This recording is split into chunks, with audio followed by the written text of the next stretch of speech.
berdiri di sini di tanah Bovendigul menyembah Bapa Yahweh. Hati kami bersatu dalam Torah, aku bertumbuh. Langkahku teguh dan pasti, petunjuk darinya, hidup kini lebih berarti. Oh Bapa Yahweh, kami bersyukur selalu. Dengan Torah kami jalan, cahaya dalam kegelapan.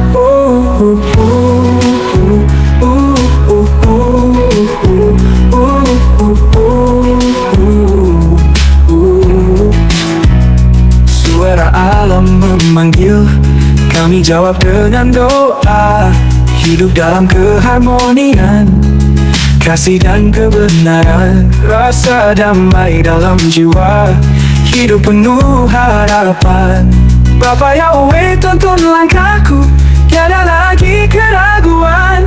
Oh Bapa Yahweh, kami bersyukur selalu. Dengan Torah kami jalan, cahaya dalam kegelapan.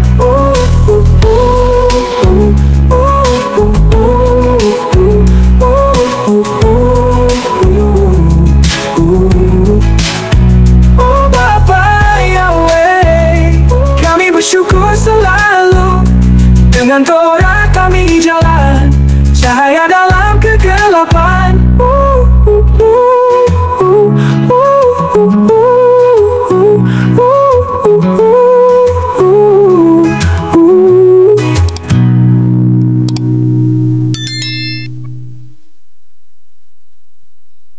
Dalam nama Yesus HaMashiach kami sambut firman. Haleluya. Amin. Salam Bapak Ibu. Baik, kita akan kembali belajar kebenaran Torah Bapa Yahweh. Di pekan ini kita akan membaca satu bagian firman Tuhan dari Ulangan pasal yang ke-7 ayat yang ke-12 sampai dengan ayat yang ke-18. Ulangan pasal 7 ayat yang ke-12 sampai dengan ayat yang ke-18. Kita akan membacanya bagi kita. Dan akan terjadi karena kamu mendengarkan semua peraturan itu serta melakukannya, maka Yahweh Elohimmu akan memegang perjanjian dan kemurahannya yang telah diikrarkan dengan sumpah kepada leluhurmu. Dan dia akan mengasihi engkau, dan akan memberkati engkau, dan akan membuat engkau banyak. Dan dia akan memberkati buah kandunganmu dan hasil tanahmu, gandummu dan anggurmu, anggur baru dan minyak barumu, anak-anak lembumu dan anak-anak kambing dombamu, di tanah yang dia telah bersumpah kepada leluhurmu untuk memberikannya kepadamu. Engkau akan menjadi yang diberkati lebih daripada segala bangsa. Tidak akan ada pria yang mandul atau wanita yang mandul di antaramu atau di antara hewanmu. Dan Yahweh akan menjauhkan segala penyakit daripadamu, dan dia tidak akan menimpakan ke atasmu penyakit apapun yang engkau kenal di Israel. Sebaliknya, dia akan memberikannya kepada semua orang yang membenci engkau. Dan engkau akan menelan segala bangsa yang telah Yahweh Elohimmu serahkan kepadamu. Janganlah matamu berbelas kasihan pada mereka, dan janganlah beribadah kepada ilah-ilah mereka, karena hal itu akan menjadi jerat bagimu. Apabila engkau berkata dalam hatimu, bangsa-bangsa ini telah banyak daripadaku, bagaimana aku dapat menghalau mereka? Maka janganlah engkau takut terhadap mereka. Engkau harus selalu mengingat bahwa Yahweh Elohimmu telah melakukannya terhadap Firaun dan seluruh Israel. Demikian menjawab pembacaan bagi kita.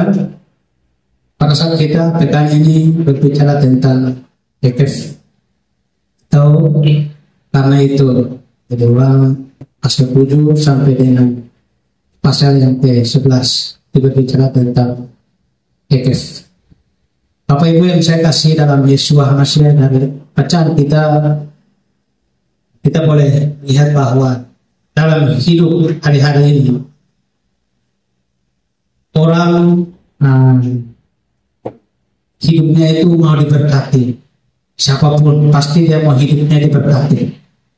Tidak ada satupun yang mau berkata bahwa saya tidak mau diberkati. Tetapi tidak semua itu mau menerima berkat daripada Bapa Yahweh. Orang hanya mau untuk menerima berkat, tetapi mereka tidak mau taat. Karena mereka merasa bahwa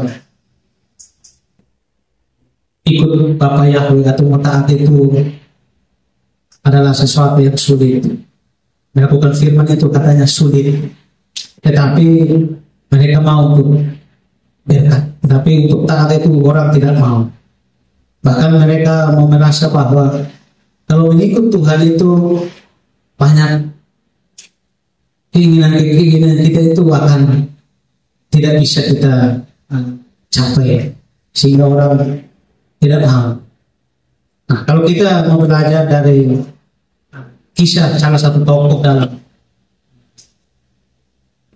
Torah, di situ kita bisa belajar daripada Ishak, salah satu tokoh yang boleh kita belajar bahwa ketika di negeri itu sedang kelaparan yang dahsyat, semua orang itu mau mengungsi karena mereka berpikir bahwa untuk apa kita mau bertahan sedangkan makanan sudah tidak ada. Tapi justru salah satu pelajaran yang kita bisa ambil bahwa justru di situ Yahweh menginginkan bahwa dia jangan ikut, dia harus tetap tinggal. Dia adalah orang asing, tetapi justru ketika terjadi bencana, justru dia diperintahkan oleh Bapa Yahweh untuk tidak boleh ikut.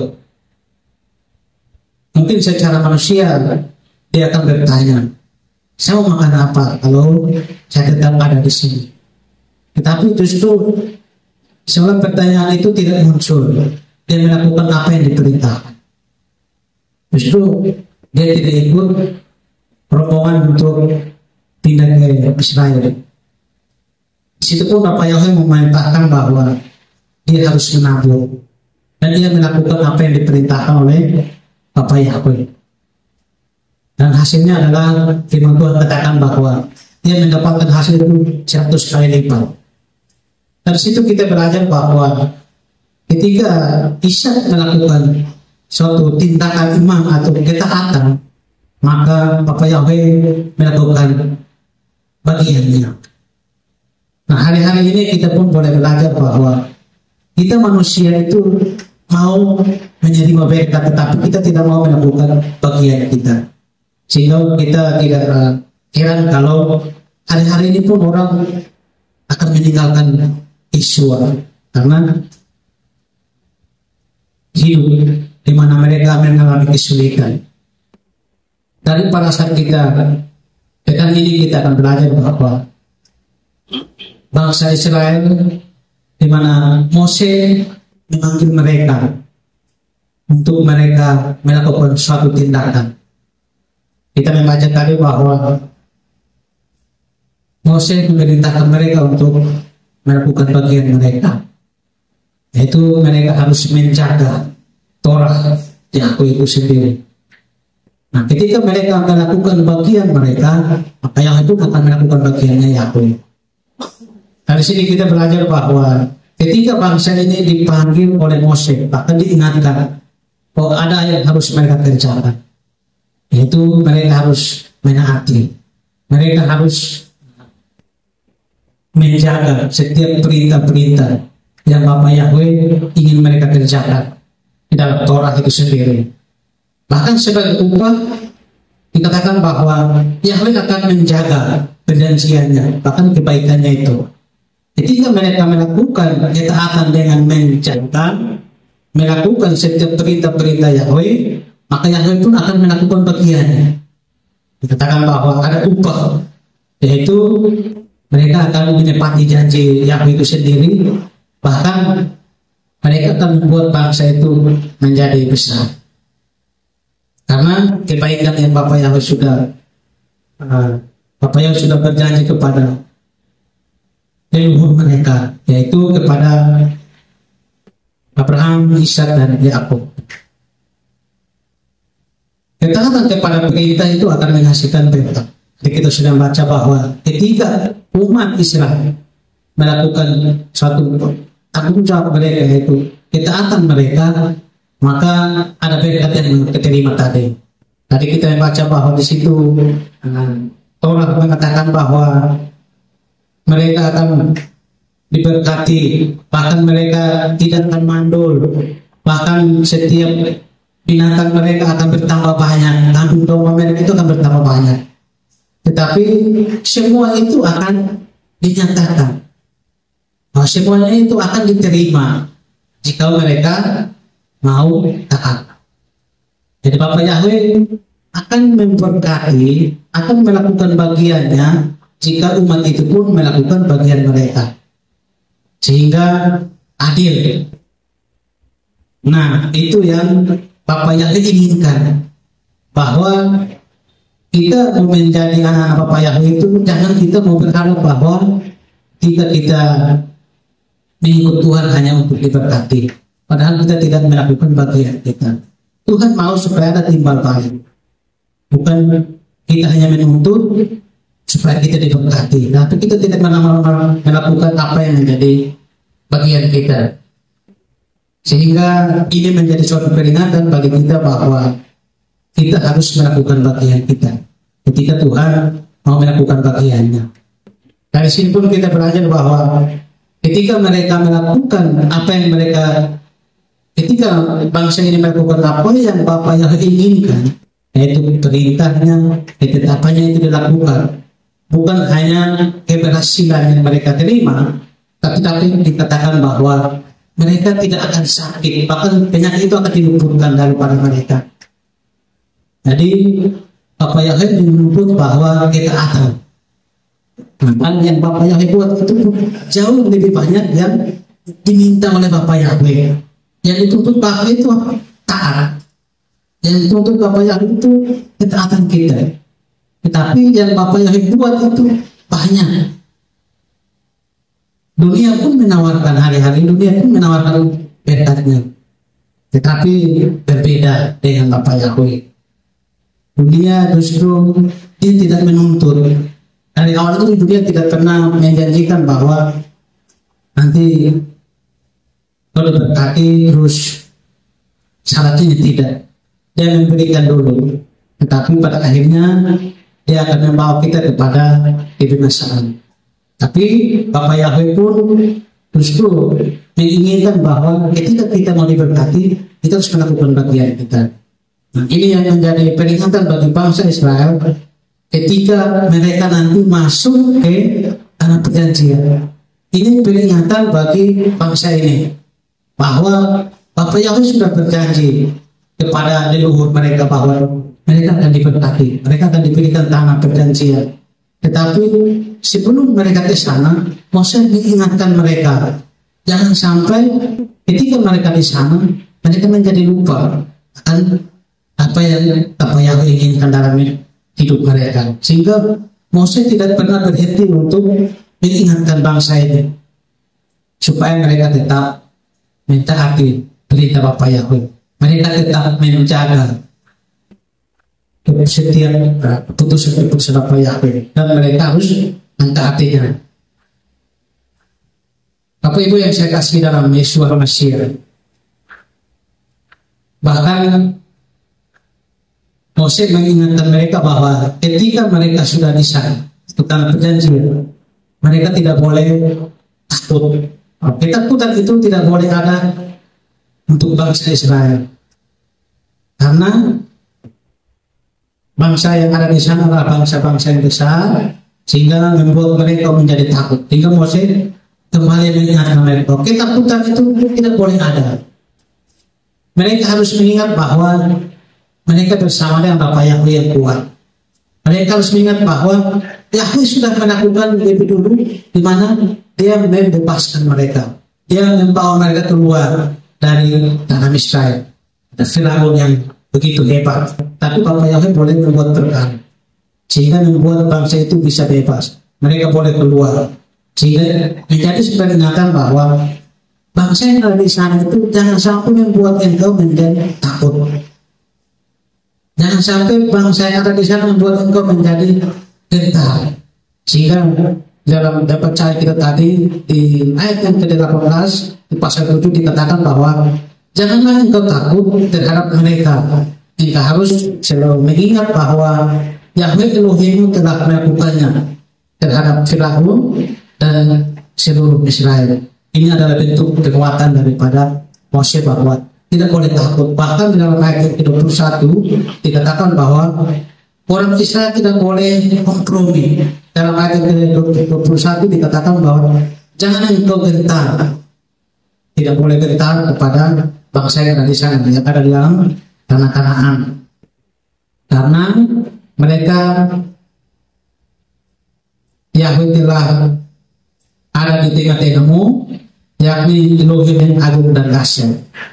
Ini suatu bentuk kekuatan bahwa ada Yahweh yang bersama dengan mereka. Bahkan Yahweh sudah membuat perkara dahsyat, boleh menuntut mereka, membawa mereka keluar dari Israel. Bahkan diingatkan bahwa hal kompromi itu tidak boleh terjadi, karena penyembahan orang-orang yang ada di sana tentu berbeda dengan apa yang mereka percaya, yaitu mereka percaya kepada Bapa Yahweh yang hidup. Sehingga diingatkan bahwa jangan sampai umat ini kompromi dengan penyembahan bangsa-bangsa yang ada di tanah perjanjian atau tanah Kanaan.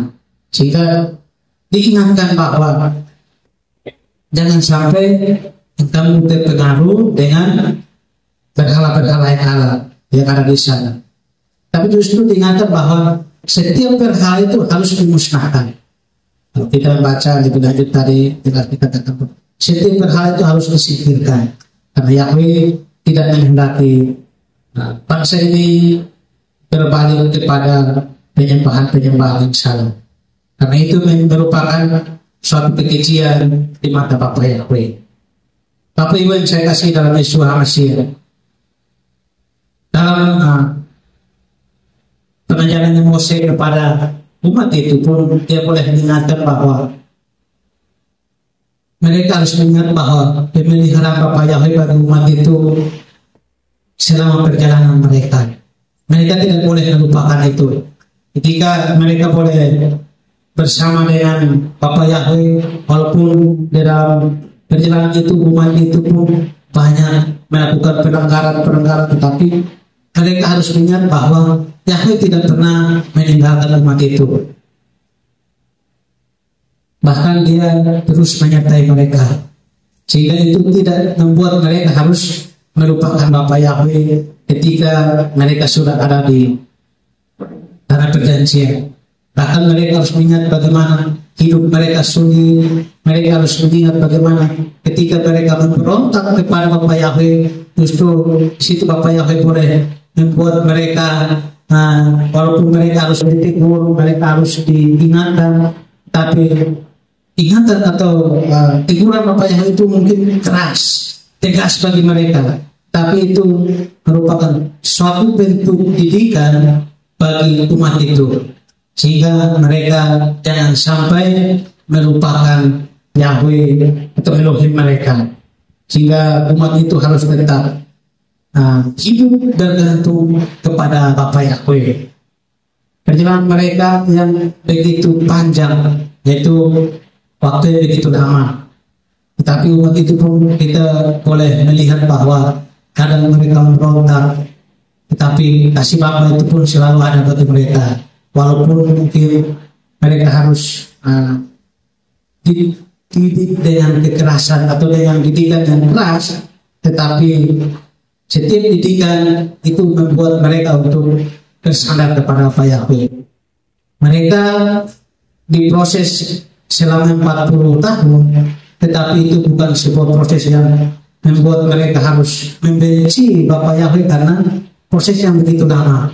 Tetapi justru di situ Bapak Yahweh menunjukkan bahwa Bapak Yahweh mau supaya umat ini mengandalkan Bapak Yahweh. Umat ini harus bersandar kepada Bapak Yahweh. Bahkan setiap kebutuhan hidup mereka sehari-hari itu Bapak Yahweh bisa menjamin itu. Sehingga bangsa itu harus terus mengingat setiap ketetapannya, bahwa setiap didikannya itu pun jangan sampai membuat mereka menjadi lupa kepada Bapak Yahweh. Bapak Ibu yang saya kasih dalam Yesus Masih. Nah, saat ini bangsa ini sudah ada di depan tanah perjanjian, yaitu tanah Kanaan. Sehingga Moses terus mengingatkan mereka.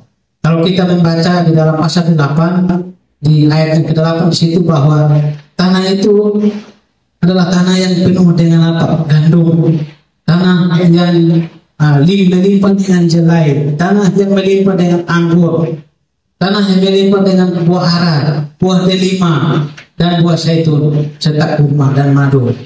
Artinya bahwa tanah yang saat ini mereka akan masuki, tanah itu tanah yang melimpah. Artinya bahwa ketika mereka di sana, mereka tidak akan kesusahan, karena tanah itu dikatakan bahwa tanah yang melimpah, tanah yang subur. Tapi kembali lagi bahwa sebuah pengingat bagi mereka bahwa mereka harus percaya, mereka harus taat. Ketika mereka tidak taat, mereka itu pun mungkin tidak akan menjadi bagian mereka. Bahkan mungkin umat ini mungkin dihalau daripada bangsa itu, dari daerah itu sendiri. Sehingga ini menjadi suatu peringatan bahwa sebentar lagi umat itu akan masuk. Bahkan mereka sudah melihat bahwa negeri itu negeri yang subur, negeri itu negeri yang berlimpah dengan apa yang mereka perlukan nanti di sana. Sehingga menjadi suatu peringatan bahwa mereka harus tetap percaya, mereka harus tetap bersama dengan Bapak Yahweh. Sehingga mereka harus membuktikan bahwa mereka akan taat ketika mereka di sana. Sehingga ketika mereka taat, maka apa yang mereka lihat itu menjadi bagian mereka.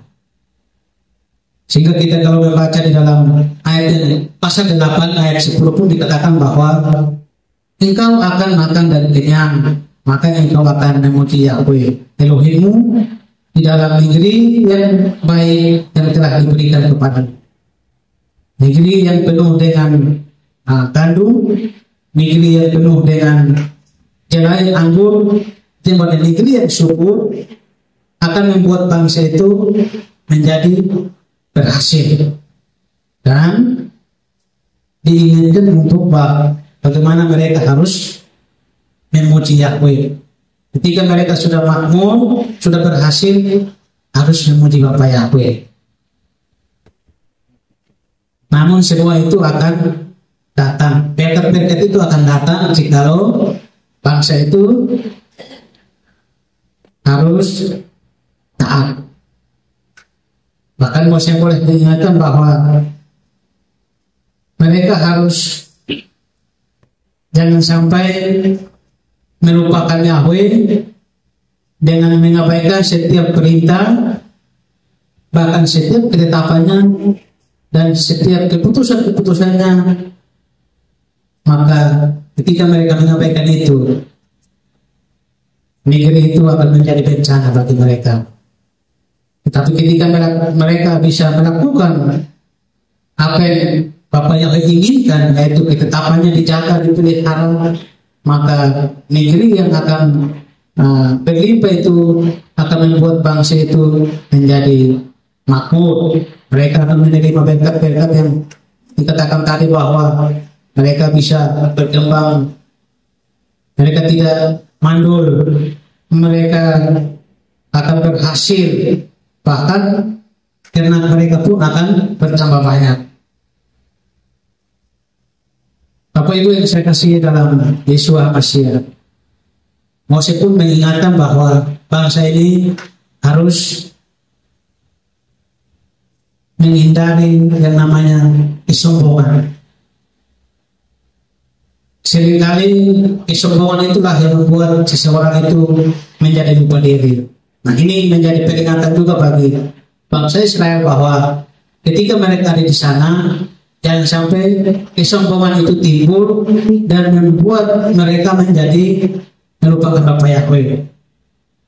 Ketika mereka akan diberikan tanah itu, maka jangan sampai timbul di dalam hati mereka bahwa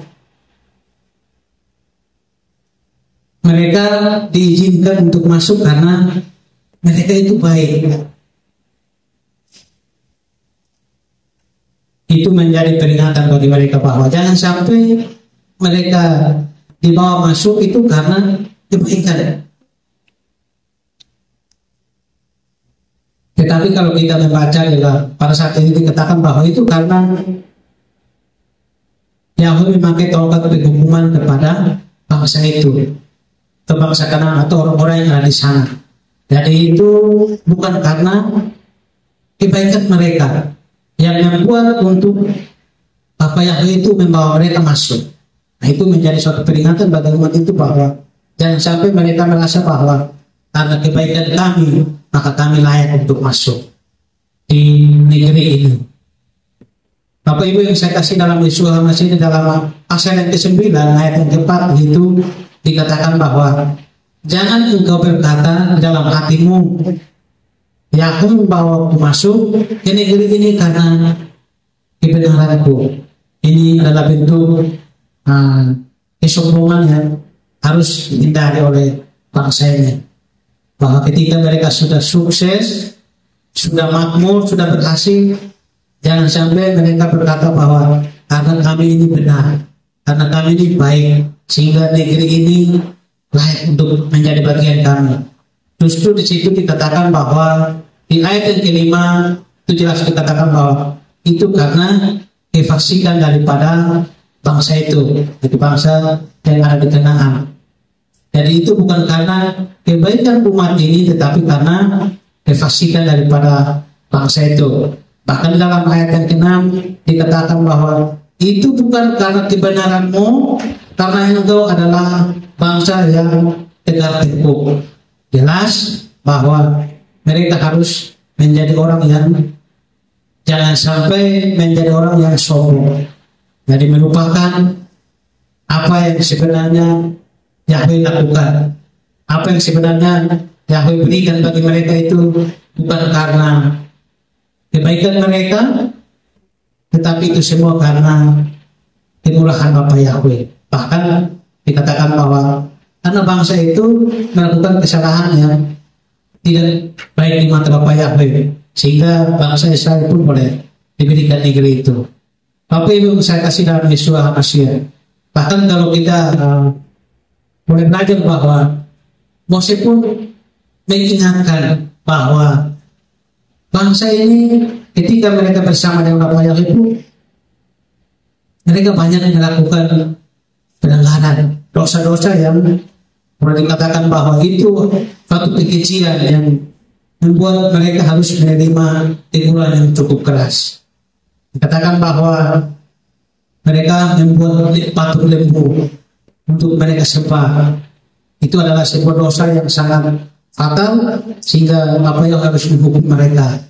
Bahkan mereka pun bersungut karena kekurangan air. Itu adalah sebab pemberontakan yang ditunjukkan oleh bangsa itu kepada Bapa Yahweh. Bahkan mereka bersungut karena kekurangan air itu sendiri membuat mereka harus dihukum oleh Bapa Yahweh. Dosa yang mereka lakukan pun adalah mereka menjadi rakus karena daging. Itu adalah kesalahan-kesalahan yang Mose mengingatkan umat itu supaya boleh mereka ingat bahwa bangsa itu adalah bangsa yang tegak tengkuk, yang mereka melakukan banyak pelanggaran, banyak hukuman, dan itu harus mengingatkan mereka bahwa ketika mereka ada di sana jangan sampai hal-hal seperti itu diulangi. Jadi itu sebuah peringatan daripada Mose supaya bangsa itu tidak lupa. Maka kalau kita melihat bahwa 10 berita itu sendiri, walaupun mereka mengatakan dari mulut mereka bahwa kami mau melakukannya, tapi dalam kenyataannya bahwa bangsa itu tidak melakukan itu. Sehingga itu dosa-dosa yang Mose kembali ingatkan kepada bangsa itu, supaya mereka melihat bahwa bangsa ini adalah bangsa yang harus terus diingatkan, bahkan harus terus dinasihati, supaya jangan sampai mereka menjadi lupa. Nah, dari firman tadi, dari bacaan kita pun kita akan bertanya bahwa sebenarnya apa yang diminta oleh Bapak Yahweh untuk umat itu lakukan. Di dalam pasal yang ke-10 di dalam Ulangan tadi, ayat yang ke-12 di situ dikatakan bahwa, dan sekarang hai Israel, apakah Yahweh Elohimmu telah meminta sesuatu darimu selain takut akan Yahweh, dengan hidup menurut segala jalannya, dan dengan mengasihi Dia, dan dengan melayani kepada Yahweh Elohimmu dengan segenap hatimu dan dengan segenap jiwa. Jadi Tuhan minta, dan umat itu adalah bahwa umat itu harus takut akan Bapa Yahweh. Dan ayat 10 dikatakan bahwa yang Tuhan minta adalah takut akan Yahweh, hidup menurut segala jalannya, mengasihi Dia, melayani Dia dengan segenap hati dan dengan segenap jiwa. Jadi Tuhan diminta untuk umat itu lakukan itu adalah bagaimana umat itu harus mengasihi Yahweh dengan segala ketetapannya. Nah, takut akan Yahweh di situ pun boleh mengajarkan bahwa itu akan melatih kesadaran daripada umat itu sendiri bahwa Bapak Yahweh itu tidak meninggalkan hidup mereka, bahkan Dia selalu ada setiap hidup mereka setiap hari. Itu adalah satu bentuk daripada takut akan Yahweh, bahwa bagaimana melatih kesadaran umat itu bahwa mereka tidak sendiri, mereka selalu bersama dengan Bapak Yahweh setiap hari. Itu yang Bapak Yahweh inginkan, bahwa jangan sampai mereka berpikir bahwa Bapak Yahweh tidak bersama dengan mereka. Bahkan itu akan membuat memberikan suatu mereka pemahaman bahwa Bapak Yahweh itu ketika Dia bersama dengan mereka, Dia hadir bagi mereka, maka Dia pun akan selalu memperhatikan setiap kehidupan mereka setiap hari. Bahkan Dia akan peduli dengan segala kebutuhan mereka, sehingga bagaimana umat itu merespon bahwa mereka tidak sendiri. Karena Bapak Yahweh yang selalu peduli, bahkan selalu memperhatikan mereka setiap hari, sehingga bagaimana umat itu harus tetap percaya kepada Bapak Yahweh. Bapak Ibu yang saya kasih dalam nama Yesus HaMashiach, kita percaya bahwa dalam hidup kita ada Bapak Yahweh yang selalu memperhatikan kita, ada Bapak yang selalu melihat hidup kita setiap hari. Dia tidak pernah membiarkan kita untuk kita berjalan sendiri. Bahkan setiap hidup kita, setiap aktivitas kita harus selalu dilihat oleh Bapak Yahweh, bahkan akan dicatat. Saya percaya bahwa Dia adalah Yahweh, pencipta langit dan bumi. Tetapi Dia pun adalah Bapak Yahweh yang penuh kasih, sehingga Dia akan selalu memberikan kasih-Nya kepada setiap orang yang mau untuk hidup taat kepada-Nya. Bahkan Dia pun adalah Elohim yang cemburu, sehingga ketika Dia melihat bahwa ada sesuatu yang tidak baik, ada sesuatu yang kurang dari umat-Nya, Dia akan menegur, Dia akan mengingatkan. Tujuannya adalah bagaimana Dia mau mengingatkan kita. Tujuannya adalah bagaimana Dia mau supaya hidup kita itu baik. Jadi yang Bapak Yahweh adalah bagaimana kita itu mau membuang setiap keikhlasan hati kita. Bapak Yahweh mau supaya kita melepaskan keras kepala kita, karena Dia mau supaya kita hidup berkenan dan hidup taat di hadapan-Nya. Ini adalah hal yang terus diingatkan oleh Mose, bahwa ketika mereka sudah ada di negeri itu, mereka menikmati semua kelimpahan, mereka tidak menjadi sombong, dan mereka menganggap bahwa kebaikan mereka lah yang membuat mereka masuk. Tetapi mereka harus mengingat bahwa itu semua karena Bapa Yahweh, di mana dia sudah berjanji kepada leluhur mereka bahwa tanah itu menjadi bagian mereka.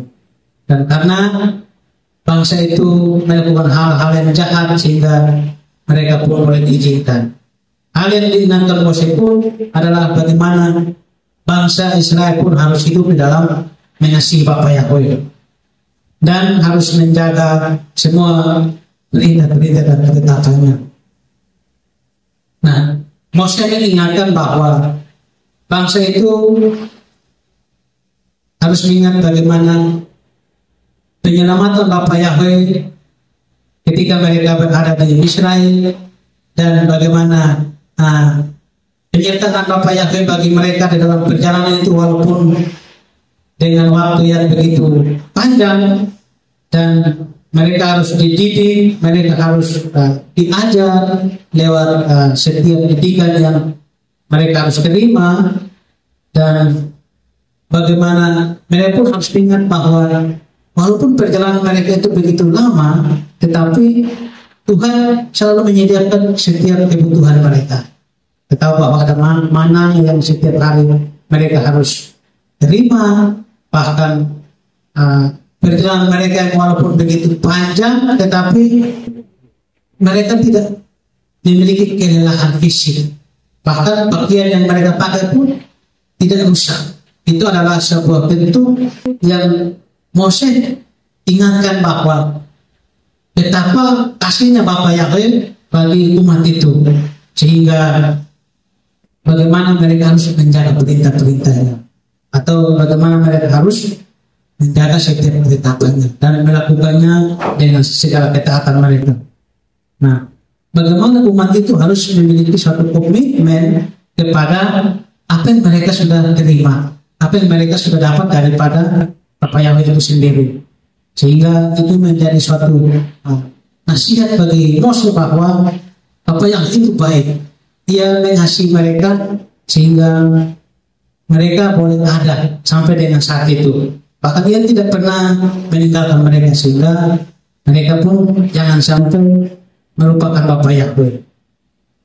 Nah, dari situ kita belajar bahwa mengapa Tuhan memberikan perintah itu kepada mereka dan apa yang harus mereka lakukan. Ketika Bapa Yahweh memberikan perintah kepada Mose, memberikan perintah untuk umat itu kerjakan, tentunya katakan bahwa ketika mereka mau melakukan, tentunya ada upah yang mereka peroleh. Nah, di dalam pasal yang ke-8 ayat yang pertama dikatakan bahwa alasan untuk mereka mematuhi perintah-perintah ketetapan Bapa Yahweh karena ketika mereka melakukan itu, Bapa Yahweh akan memberkati mereka dengan di mana mereka akan bertambah banyak. Dalam pasal 8 ayat 1 bahwa mereka akan berkembang biak dengan bertambah banyak. Yang kedua, mengajarkan bahwa ketika mereka akan menduduki negeri itu yang telah dijanjikan bagi mereka, itu Bapa Yahweh sudah berjanji kepada leluhur mereka, yaitu kepada Ishak, Yakub dan Abraham. Itu adalah satu bentuk di mana ketika mereka taat, maka mereka akan masuk ke negeri itu. Yang ketiga dikatakan bahwa supaya Yahweh pun merendahkan hati mereka dan akan membuktikan apakah umat ini benar-benar mengasihi dan memelihara perintah-perintahnya atau tidak. Ketika Bapa Yahweh memberikan suatu perintah tetapkan bagi umat itu, Bapa Yahweh ingin mengetahui apakah umat ini benar-benar setia atau tidak. Yang keempat dikatakan bahwa Tuhan memberikan perintah untuk ditaati agar kita tidak lupa akan kebaikannya dan kita akan takut akan Bapa Yahweh. Bahkan kalau kita boleh membaca ada satu firman dari Yohanes 14 dikatakan Yesus sendiri yang mengatakan bahwa jika kamu mengasihi aku, maka peliharalah perintah-perintahku. Jadi ketika bangsa Israel diingatkan oleh Mose supaya mereka tetap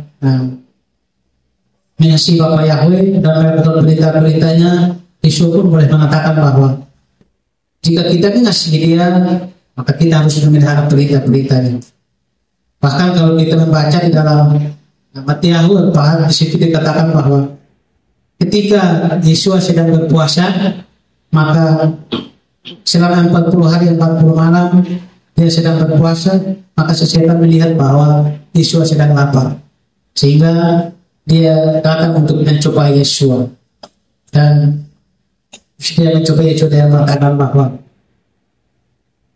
untuk mengubah batu itu menjadi roti sehingga Yesus bisa makan. Tetapi suatu ungkapan yang Yesus sampaikan kepada si setan dikatakan bahwa manusia hidup itu bukan dari roti saja, tetapi oleh segala sesuatu yang keluar dari mulutnya Yahweh.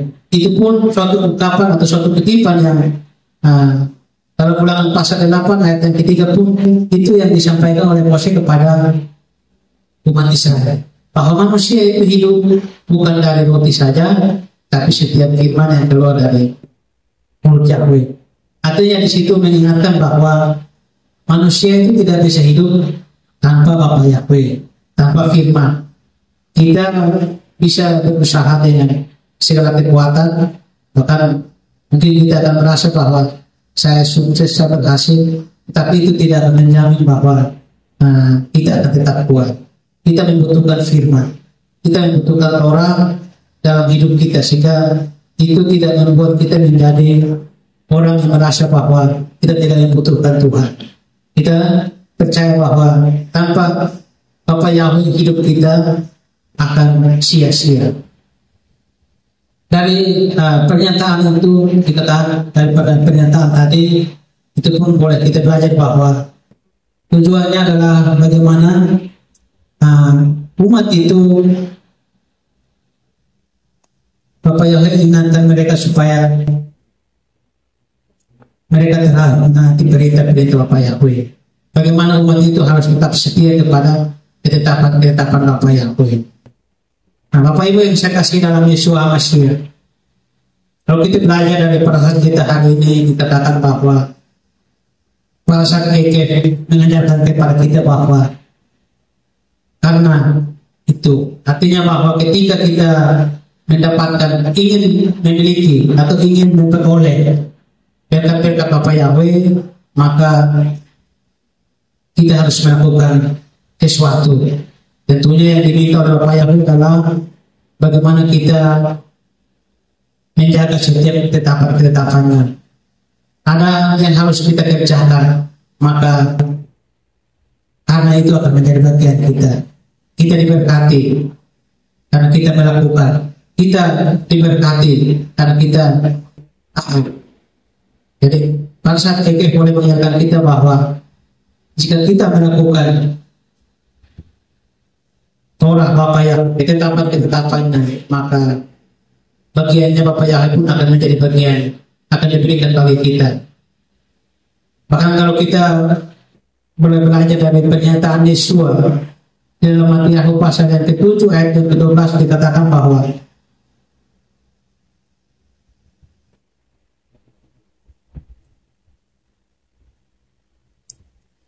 oleh karena itu segala apa yang kamu inginkan agar manusia lakukan kepadamu, demikian jugalah kamu lakukan kepada mereka, karena inilah isi daripada Torah dan kitab para nabi.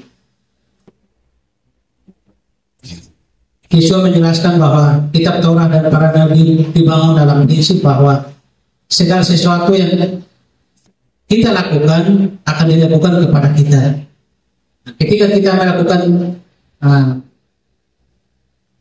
ketika kita melakukan apa yang menjadi bagian kita yang Bapa yang kehendaki untuk kita lakukan, maka kita pun akan menerima apa yang menjadi bagian kita.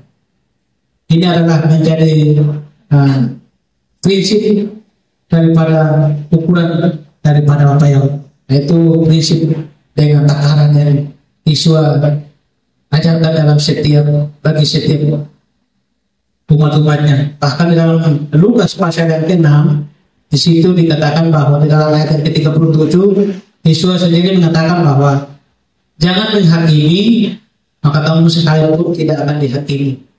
Janganlah kamu menghukum, maka kamu pun tidak akan dihukum. Bahkan dalam ayat yang ke-38 bagian terakhir dikatakan bahwa sebab dengan ukuran yang sama kamu mengukur, hal itu akan diukurkan kembali kepadamu. Dari firman ini, pernyataan Yesus, kita pun boleh melihat kembali kepada pada saat kita pegang ini, yang boleh mengingatkan kita bahwa jika kita mau menaati perintah-perintah Bapa Yahweh, maka Dia pun akan menunjukkan belas kasihannya bagi kita.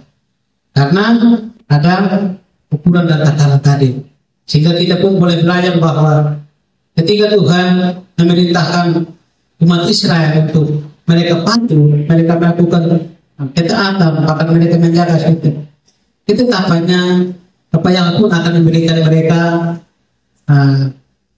apa yang Dia sudah janjikan. Nah, dalam kehidupan kita sehari-hari pun kita pun boleh belajar bahwa hal yang sama pun akan kita terima ketika kita mau hidup taat kepada Bapa Yahweh. Kita percaya bahwa ketika kita mau melakukan perintah atau ketetapannya Bapa Yahweh, bukan karena kita ingin diberkati, tapi kita melakukan itu semua karena kita mengasihi Bapa Yahweh.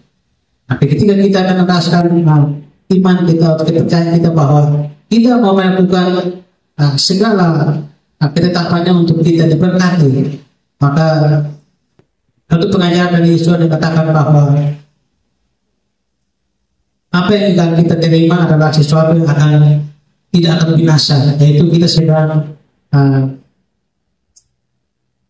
menerima sebuah berkat yang tidak akan pernah binasa, yaitu di Yerusalem yang baru. Nah, kita percaya bahwa kita mengasihi Yesus sehingga kita mau melakukan setiap ketetapan-ketetapannya. Dan kita percaya bahwa setiap ketetapan-ketetapannya itu tidak akan membuat kita untuk sulit atau membuat kita menjadi hidup kita itu menjadi berat. Karena dikatakan bahwa perintah-perintahnya itu mudah, perintah-perintahnya itu tidak membuat kita menjadi sulit untuk kita lakukan. Tapi yang membuat kita sulit adalah kita tidak mau untuk melakukan itu. Bangsa Israel terus diingatkan bahwa ada harga yang harus mereka kerjakan, yaitu ketaatan mereka yang Tuhan ingin lihat daripada bangsa itu. Dan ketika mereka melakukan itu pun mereka akan mendapatkan apa yang menjadi bagian mereka. Sehingga kita pun boleh belajar bahwa kita melakukan semua itu bukan karena hanya untuk diberkati Bapa Yahweh, tetapi kita merasa bahwa kita mengasihi Bapa Yahweh, dan perintah-perintah itu adalah sebuah perintah yang harus kita kerjakan, bukan karena sebuah paksaan, tetapi sebuah perintah yang mudah untuk kita kerjakan. Tetapi yang menjadi pertanyaan adalah bagaimana kita mau atau tidak untuk menjaga setiap ketetapan-ketetapannya yang diberikan bagi kita sebagai mempelai-pelainya. Jadi tugas kita adalah bagaimana kita mau menjaga, bagaimana kita mau hidup dan ada di dalam ketetapan Bapa Yahweh, atau kita mau hidup di luar daripada kehendaknya dengan kemauan kita sendiri. Itu kembali kepada setiap pribadi kita masing-masing. Mengikut Tuhan atau tidak mengikut Tuhan itu adalah pilihan. Tapi kita pun mengingat bahwa firman itu tidak pernah membuat kita sulit untuk kita kerjakan. Ketetapannya itu tidak akan menyusahkan kita, karena kita tahu bahwa ada kekuatan, ada penyertaan Bapa Yahweh yang akan terus mampukan kita, sehingga kita mampu untuk melakukan setiap ketetapan yang diminta oleh Bapa Yahweh, yang diperintahkan untuk kita kerjakan. Bapa Yahweh memberkati kita di petang sore hari ini. Saya kembalikan para gembala. Jadi Bapak Ibu, jadi eksak itu karena ya Ada hubungan sebab akibat. namun ada dua hal yang mungkin kita bisa garis bawahi atau kita pertebal, bahwa masuk tanah Kanaan dengan setelah masuk ke tanah Kanaan, berkat memasuki tanah Kanaan dengan berkat setelah mereka memasuki tanah Kanaan itu dua hal yang berbeda. Ya. Jadi masuk tanah Kanaan itu jelas bahwa itu kasih karunia anugerah. Tadi ada dua alasan. Nah, Anda sudah bisa baca bahwa bukan karena kamu. Dua itu apa itu? Satu karena kejahatan bangsa itu, dan yang kedua karena sumpah Elohim kepada Abraham, Ishak.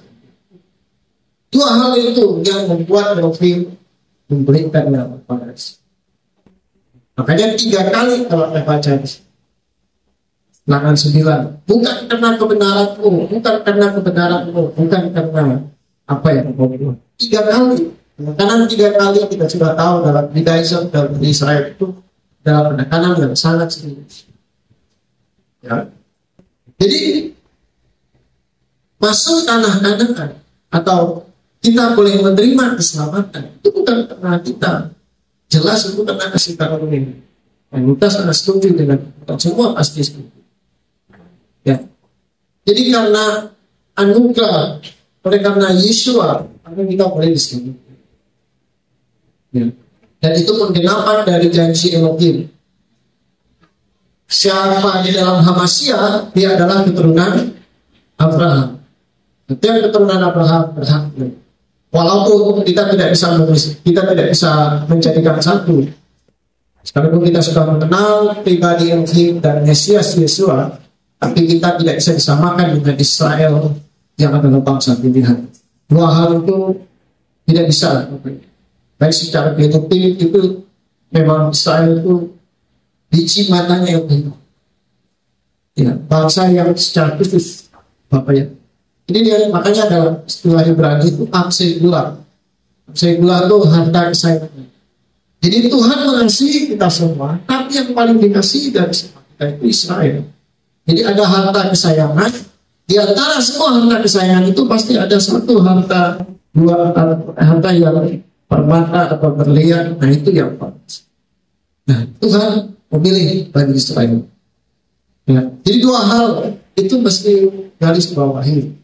Bukan karena kebenaranmu, bukan karena kebaikanmu, bukan karena kamu berbuat, tapi karena kejahatan bangsa itu dan karena sumpah. Elohim memberikan tanah perjanjian itu kepada. Jadi dengan kata lain begini Bapak Ibu. Bapak yang lain ngomong begini, tidak cukup kebenaranmu sehingga kau bisa memasuki tanah itu. Ya kita sudah jelas sampai pada tahap ini kita sudah melihat 40 tahun perjalanan bangsa Israel. Mereka sudah bikin apa? Kalau Tuhan ingin menimbang-nimbang tentu tidak. Ya, satu kejahatan itu sudah melantahkan 1000 kebaikan. Ya, apapun kebenaran manusia. Nah, yang jadi poin adalah selain daripada yang pertama tadi, alasan mereka masuk tanah Kanaan. Yang jadi poin adalah supaya kalian bertahan dan menikmati tanah yang Tuhan janjikan itu. Ini yang kedua. Maka kamu harus ada ketaatan. Jadi memasuki tanah Kanaan dengan menghidupi tanah atau memasuki tanah perjanjian dengan menghidupi tanah perjanjian. Hidup di dalam tanah itu dua hal yang penting. Ya. Kalau yang tadi dikatakan nggak ada ketaatan, nggak bisa. Ya. Hanya karena sumpah Elohim kepada leluhur Israel dan karena kejahatan bangsa itu, supaya Israel bisa sukses dan bertahan di tanah yang Tuhan telah janjikan, cuma satu yang Tuhan minta, yaitu ketaatan. Ya. Kita sudah di dalam Yeshua, jadi keselamatan itu anugerah. Tetapi mengerjakan keselamatan itu beda lagi. Menerima keselamatan dengan mengerjakan keselamatan itu dua hal yang penting. Kita enggak Jadi kita nggak bisa berdiri di salah satu saja. Tapi itulah ada bagiannya kita. Lalu kenapa orang hidup diberi? Ya untuk kita lakukan.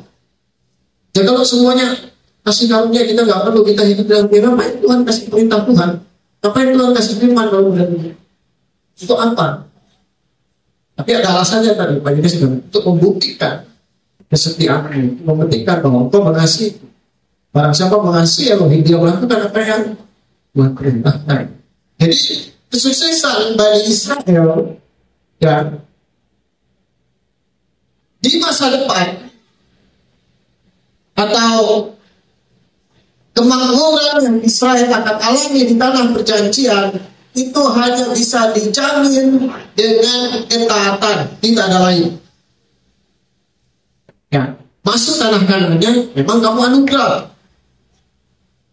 Tapi untuk hidup di dalam tanah Kanaan ada bagian yang harus kami kerjakan. Jadi untuk menjaga berkat Tuhan tetap tercurah dalam kehidupanmu, maka ketaatan mutlak engkau harus kerjakan. Kita tahu bahwa ketika Israel tidak taat, kita baca dalam kitab Nabi-Nabi, itu Israel dibuang. Itu bentuk konsistensi Bapa Yahweh dalam firman. You nggak taat firman yang pernah hambaku sampaikan, itu tidak akan pernah terjadi. Buang sekalipun itu bangsa yang kasih. Dan kita tahu bahwa mereka beberapa kali dibuang.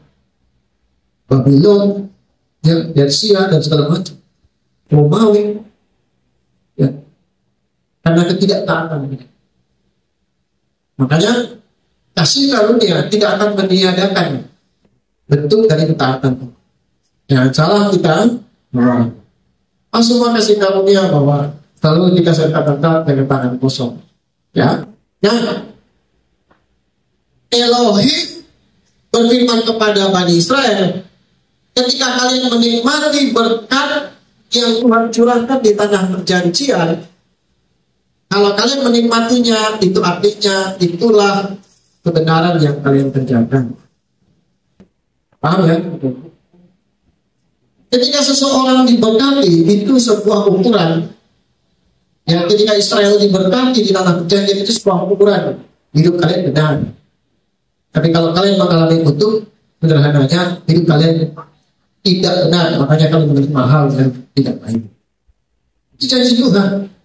Ya, berkat dan utuh, dua hal yang akan tetap akan mengikuti seseorang. Apabila kebenaran karena ketaatan, maka berkat itu akan mengikuti orang itu. Dan itu janjinya Bapak Yahweh. Firman-Nya di alam semesta ini diberikan. Makanya Tuhan katakan begini, hujan itu diberikan kepada semua orang. Berkat itu diberikan kepada semua orang. Tapi kenapa kita mendapatkan porsi yang berbeda daripada orang lain? Satu, karena dia tidak takut Tuhan. Yang kedua, berkat itu ditinggalkan dari kita. Ya, karena ketaatan kita dan mengasihi itu. Hujannya sama, tapi airnya berbeda. Ya, hujannya sama, semuanya merata, tapi volume di mana di mana daerah di mana kita berada itu. Maka jangan sampai bukan orang percaya mencuri berkat orang lain, enggak. Tapi ada berkat yang dicurahkan kepada seseorang, karena ketidaktaatnya Tuhan kita kepada orang. Karena ada orang yang berkasih. Jadi siklus itu Tuhan nyatakan juga. Jadi kita jangan sampai punya pemikiran berdiri di satu kaki hanya kasih karunia, semena-mena itu hidup, lalu meniadakan ketaatan, kebenaran yang harus kita kerjakan. Tetap bagian kita harus sadar, kita bukan lagi untuk diselamatkan, tapi kita untuk mengerjakan keselamatan. Nah, kesuksesan keselamatan kita sampai Mesias datang ditentukan dari ketaatan kita. Semakin kita mengasihi Tuhan, semakin kasihnya melimpah-limpah dalam kehidupan. Tapi jangan heran, ada orang yang diselamatkan karena anugerah, tapi tidak sukses dalam hidupnya, dalam tanda kutip.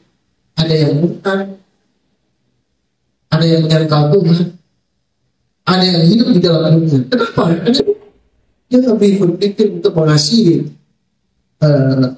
daging dan keinginan itu. Ya.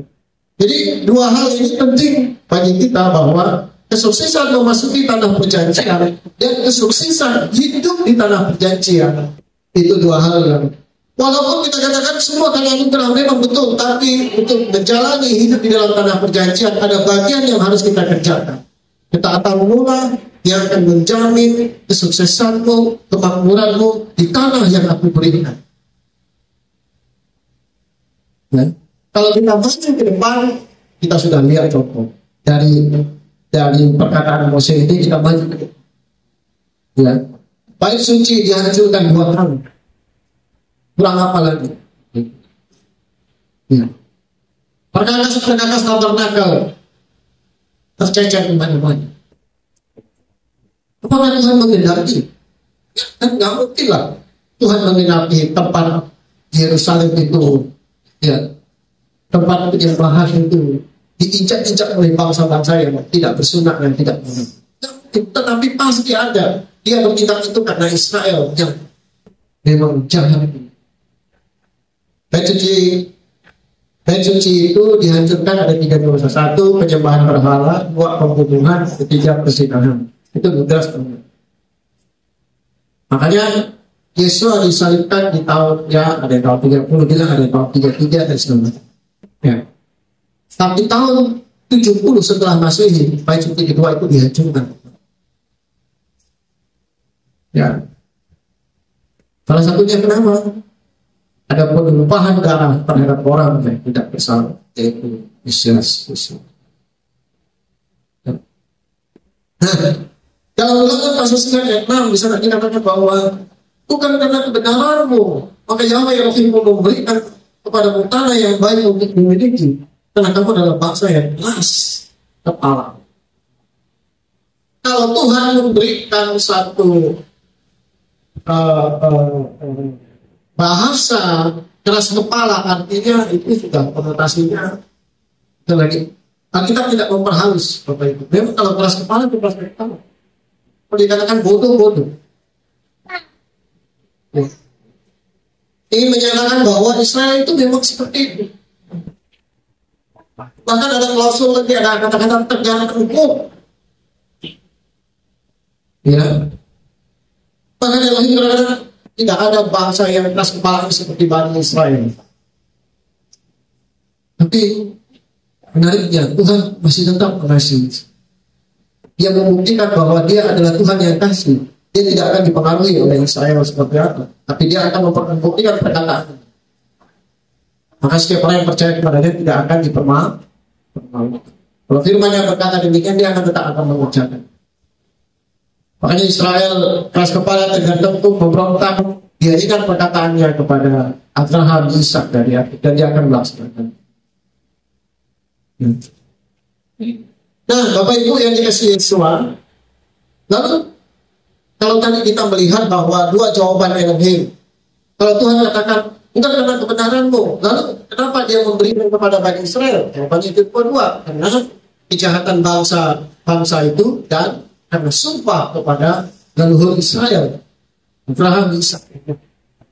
Klausul ini, perkataan ini sangat kuat, bahkan di dalam doa Mose pun itu diangkat supaya menggugah belas kasihan Tuhan. Ingatlah, masakan orang Mesir akan tertawa engkau membawa bangsa ini ke tanah terang, lalu engkau menghancurkannya daripada biarlah belas kasihan. Bukan karena kebenaranmu atau karena kejujuran hatimu maka kamu memiliki tanah mereka, tanah Kanaan. Tetapi karena kejahatan bangsa-bangsa inilah Yahweh Elohimmu menghalau mereka dari hadapanmu untuk meneguhkan yang dijanjikan Yahweh kepada nenek moyangmu, kepada Abraham, Ishak dan Yakub. Kalau kita berbicara ini, maka kita harus melihat sudut pandang dari seorang Abraham, Ishak dan Yakub. Tiga-tiga ini memiliki satu karakter yang tidak berbantahkan dari generasi ketiga, kedua, dan pertama, yaitu satu hal, bahwa ketaatan membuktikan keimanan seseorang, ketaatan membuktikan kasihnya kepada itu. Makanya dikatakan apa?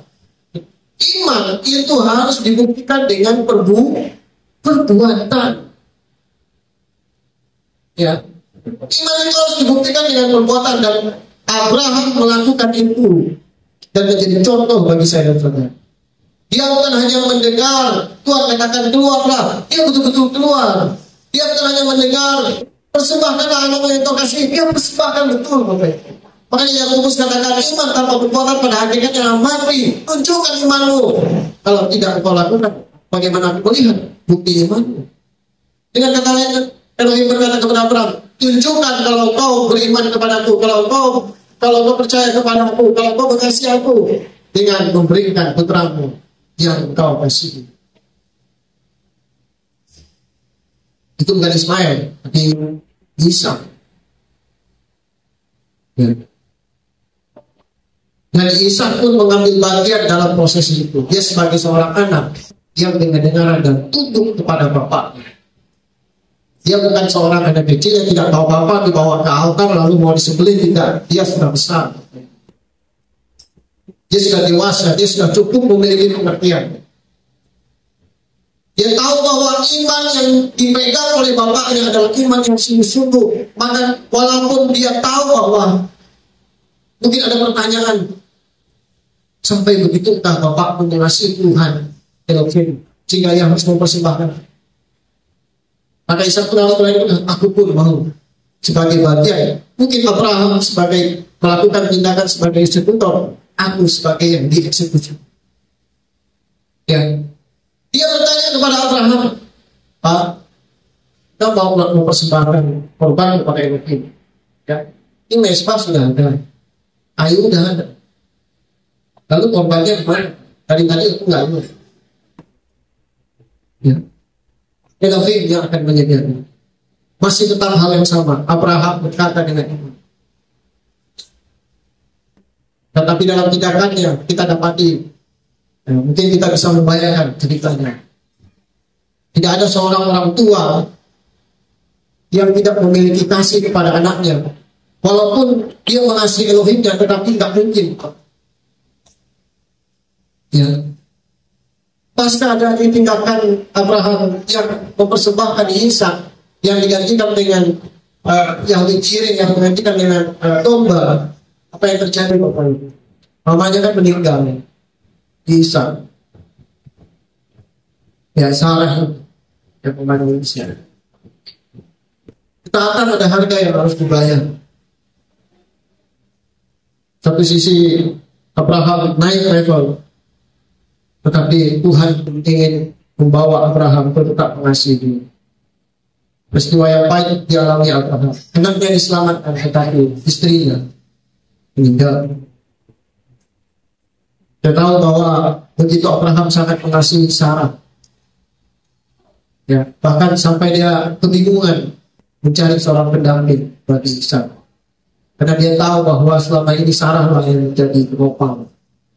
Makanya dia berkata kepada Eleazar, kamu harus bersumpah kamu tidak akan mengambil perempuan dari tangan kamu. Karena Abraham punya keterbatasan. Maka dia mengutus Eleazar sebagai perwakilan untuk mencari pendamping supaya Ishak ini boleh dihiburkan karena kematian dari mamanya berkasih. Nah Bapak Ibu, bahwa Abraham mencontohkan bahwa ketaatan bukan hanya sekedar omongan, tetapi sebuah perbuatan. Maka kita pun demikian. Orang percaya setelah menerima kasih karunia melalui keselamatan di dalam Yesua, maka harus dibuktikan dengan kasih. Mengasihi Elohim harus dibuktikan dengan ketaatan. Ketaatan adalah penyembahan paling tertinggi dari seseorang yang diberikannya kepada Elohim. Bukan nyanyian, bukan persembahan kantong, tapi ketaatan. Kalau persembahan, tentu Elohim akan menerima korban persembahan dari Saul. Ya.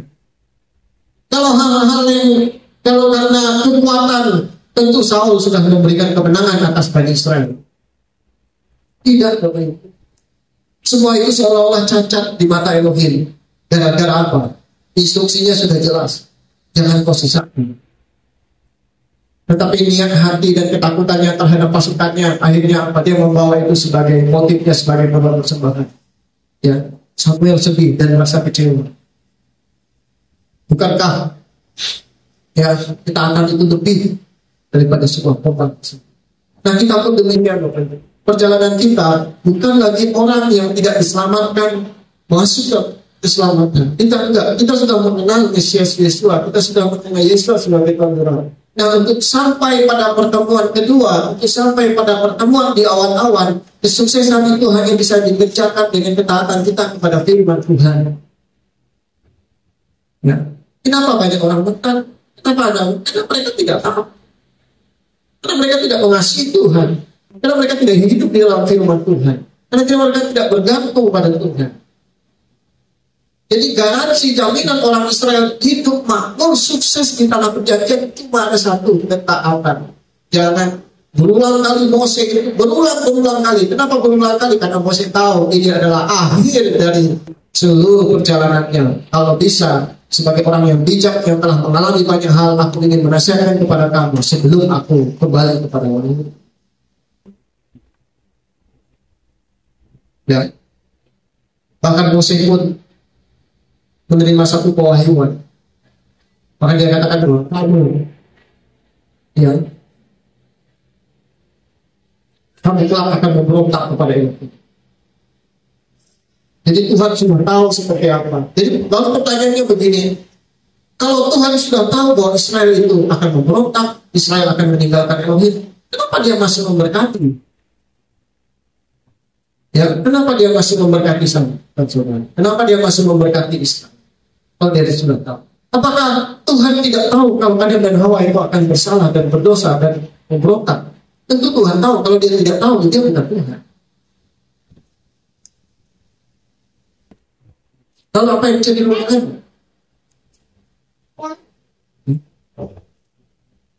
Apakah Tuhan salah memilih Yudas Iskariot? Tidak.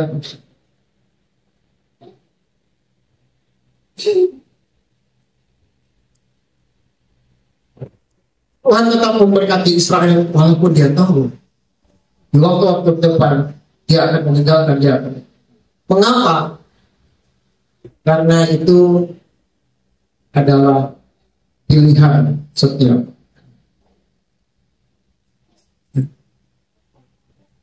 Tuhan tahu kalau Israel itu akan memberontak, tapi memberontak atau tidak memberontak itu adalah keputusan dan pilihan Israel.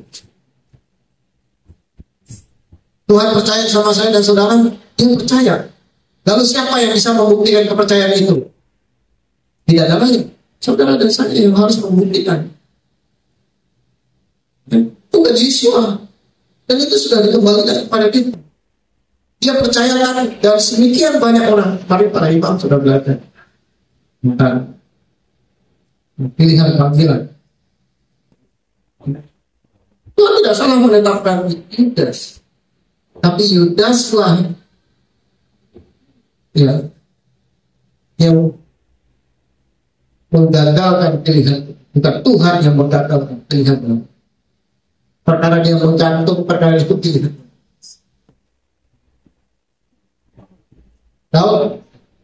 Adam dan Hawa pun demikian. Dan tugas kita adalah membuktikan perkataan Yesus. Tuhan Yesus sudah percayakan segalanya kepada kita. Nah sekarang tugas kita membuktikan apa yang sudah Tuhan Yesus percayakan. Kalau Tuhan berfirman, kau akan diberkati di kota, diberkati. Tugas kita adalah bagaimana membuktikan kalau firman-Nya itu ya dan amin. Dengan cara apa? Kita akan. Ya kalau kita memberontak, berarti kita memilih untuk membuktikan bahwa firman-Nya itu tidak terjadi dalam kehidupan saya. Dari iman Abraham itu mengalir sebuah tindakan kata-kata. Iman tidak hanya berdiri sendiri, tetapi dalam sebuah perbuatan itu dibuktikan dengan ketaatan kepada Tuhan. Elohim memberkati orang-orang yang percaya, tapi sayangnya banyak yang melupakan. Itu satu pesan di dalam bahasa Pekeh. Banyak yang melupakan dia sebagai sumber berkat. Israel melupakan dia sebagai Elohim yang memberikan tanah perjanjian. mereka berpaling dari sesembahan mereka. Pengabdian mereka seharusnya kepada Elohim, tetapi mereka pindah kiblat pada ilah bangsa-bangsa di sekitar. Ya. Kalau dalam Hosea pasal 2 ayat 8, saya ingin berkata dalam firman. Bacakan. Yahweh berkata kepada Gomer, istri Nabi Hosea, yang tidak setia. Dia tidak tahu bahwa akulah yang memberinya gandum, anggur dan minyak. Akulah yang menambah perak dan emasnya yang mereka gunakan.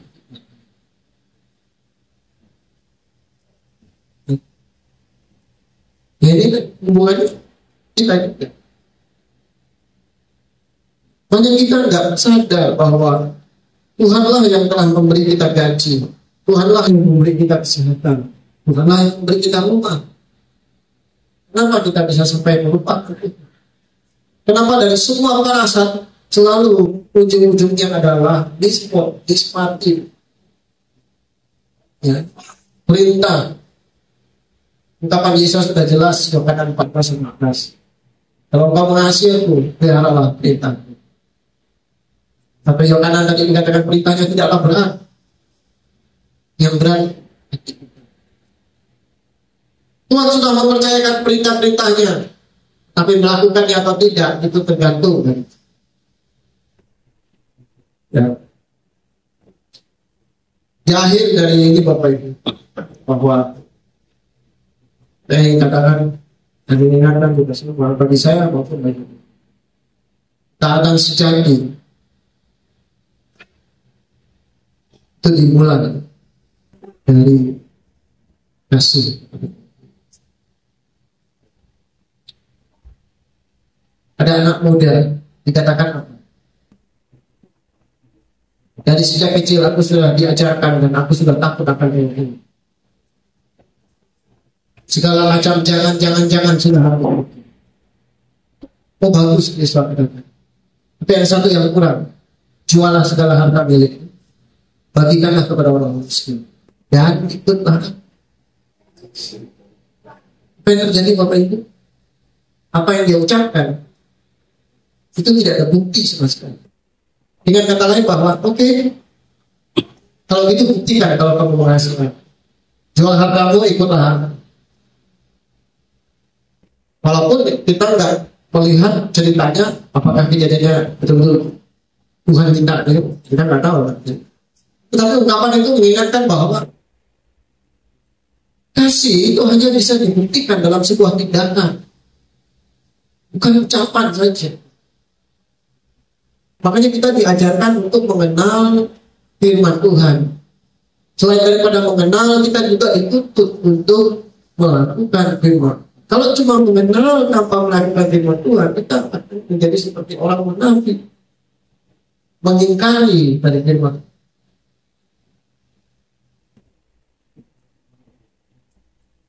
Yesus dalam Matius 24:15 kan hanya diajar untuk melakukan perintah. Yesus dari Yesus mempelai kita itu sudah menyatakan dengan jelas, siapa yang mengasihi aku ialah mereka yang melakukan perintah-perintah. Gitu aja. Nah, saat ini bagaimana kita mempertahankan atau hidup, atau bagaimana kita menjaminkan kehidupan, kesuksesan hidup kita setelah kita mengenal Mesias Yesus, tidak ada lain selain daripada ketaatan. Kalau semuanya karena kasih karunia, untuk apa Tuhan berikan firman? Untuk apa Tuhan katakan lakukanlah supaya baik keadaanku? Untuk apa? Tuhan nggak mau sepihak saja. Tuhan mau bahwa ada bagian yang harus kamu ambil, ada andil dari kita. Tuhan kita itu bukan Tuhan yang satu arah, ya, tapi Tuhan yang, makanya kita dikatakan rekan kerja Elohim, bukan cuma pesuruh, bukan cuma pembantu, tapi rekan kerja. Sekalipun kita adalah hamba Elohim, di dalam banyak dalam kitab suci dikatakan hamba Elohim. Paulus Nabi Saul pun dikatakan hamba Siam. Tapi Tuhan mau kita ini partner, bukan kerja sekali awal di Taman Eden itu Tuhan mau berkolaborasi, kerjasama. Tapi sayangnya kita lebih memilih untuk tidak mempercayai akan firman Tuhan. Bapak yang memberkati, maju terus Bapak Ibu. Biarlah kasih Yesus menyertai kita. Setelah pengenalan kita akan Yesus, itu bukanlah satu tahap yang ini, tapi itu koma yang akan lanjut. Ada bagian yang harus kita kerjakan untuk menjamin bahwa kita hidup menikmati dalam seluruh berkat-berkat Elohim. Tidak ada lain, kita harus hidup dan menghidupi firman-Nya, dibuktikan dengan ketaatan yang sungguh-sungguh mengasih.